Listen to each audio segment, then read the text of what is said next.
Tanzania's Foreign Affairs Minister Mahmoud Kombo has urged the European Parliament to consider Tanzania's position on key issues as part of efforts to strengthen diplomatic ties.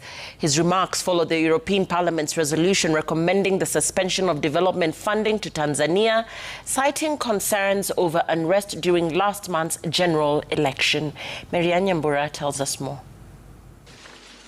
The European Parliament's vote to block funding to Tanzania has sparked concern across the country.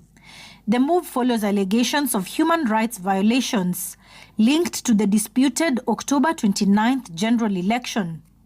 The vote was passed on Thursday, potentially blocking the disbursement of 156 million euros, about 23.3 billion Kenyan shillings, under the 2025 action plan. Colleagues, if we truly stand for democracy and human rights, we cannot stop at words. Let us use every tool at our disposal to hold those in power accountable.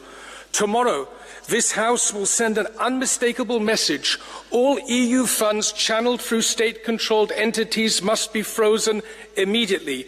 The European Union must not use its fund to subsidize oppression. The time to act is now. All political prisoners must be released immediately and with no conditions.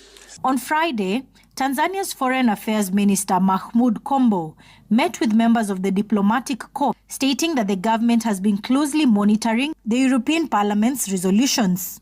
In a press statement, Tanzania's ambassador in Brussels has been instructed to continue diplomatic consultations with EU with the aim of reinforcing cooperation. Tanzania's government argues that the EU should listen to the aggrieved party.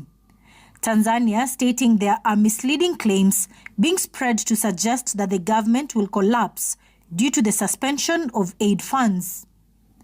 Tanzania also admits that EU's decision will affect the entire system, including private sectors in Tanzania and Europe, international organizations, and ultimately the citizens who are meant to benefit from the planned projects.